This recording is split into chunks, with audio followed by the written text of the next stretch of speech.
सुरत जिल्ह्यातील उवा या गावाजवळ काल महामंडळाच्या 2 बसच्या भीषण असा अपघात झाला होता। हा तिहेरी अपघात होता आणि हा तिहेरी अपघात या सुरत नागपूर या महामार्गावरती झालेला आहे। आणि या सुरत नागपूर महामार्गावरती सुरतच्या दिशेने येणारी जी बस होती तिने सुरतकडे जाणारी जी बसला जी तो जोरदार धडक दिली।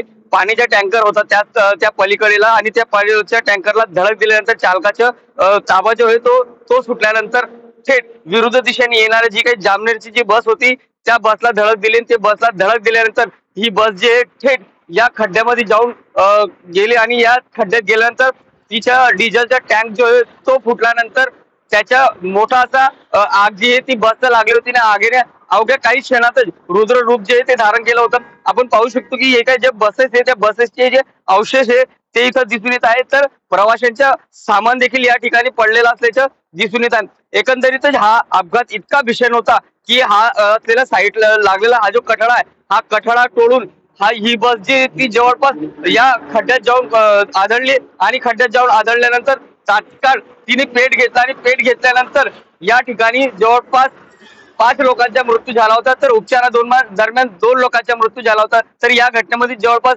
41 लोक जे आहेत ते जखमी झाले। त्यातील काही लोकांना आता उपचारानंतर घरी पाठवण्यात आलेलं, परंतु या अपघातानंतर अनेक कारण जे आहेत ते समोर येत आहेत। त्यामुळे आता महाराष्ट्र प्रशासनाच्या वतीने आणि महामंडळाच्या वतीने याची चौकशी जी आहे ती केली जाणार आहे आणि यात नेमकं दोषी कोण त्यावरती काय कारवाई होणार हे पाहणं आता महत्त्वाचे ठरणार आहे। जितेंद्र बैसरे, TV9 मराठी, उवा, गुजरात।